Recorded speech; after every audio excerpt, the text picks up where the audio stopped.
Halo, vipi tena ndugu yangu? Mbona unasimama? Ngoja kwanza nipake kwanza pikipiki vizuri kwanza. Unajua mimi nashindwa kuelewa. Kuna masaa mawili tunazunguka. Muda wote unaenda viral. Sasa viral uko ni wapi mboko tufiki? Lakini wakati nakutoa kijiweni kwako pale nimekuambia kwamba mimi naenda viral, ukaniambia sawa tuondoke. Ina maana ulikuwa unanipeleka simu ambayo hata wewe huifahamu? Nieleweshe vizuri kwanza nikuelewe. Wewe ndio msafiri wangu. Nakupeleka sehemu nataka wewe ufike. Sasa unaponiambia viral masaa mawili, bwana mimi sikuelewi. Kaka, mimi mtandaoni usichokijua wewe ni content creator. Kwa hiyo video zangu asilimia kubwa sana nafanya wananiambia aziendi viral. Ndio maana nikasema ngoja nichukue bodaboda. Unaona begi? Nimebeba video nataka nizipeleke wapi viral. Sasa muda ule ninavyokuchukua. Yaani wewe unasemaje unajitaka au jitaka? Content creator. Video zako ziende viral. Unaamini njia ya viral ndi hii au hii?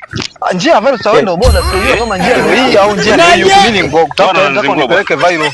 Hebu nipe pesa yangu kwanza. Nikupe wapi bwana mwanangu? Mimi sina cha thamani hapa zaidi ya simu tu. Una cha thamani? Sina cha thamani mimi zaidi ya simu ambao ndo nategemea nifanye mawasiliano na watu ambao nategemea wataniongoza njia ya kwenda viral. Ngoja kwanza. Ngoja kwanza. Nimechoka kuzunguka na wewe. Sasa baba tulia. Shida nini sasa nimekwambia nipeleke viral shida nini sasa? Njia viral. Tulia na safari sawa? Acha usenge. Brother. Brother. Yote utani kwenye kazi. Brother.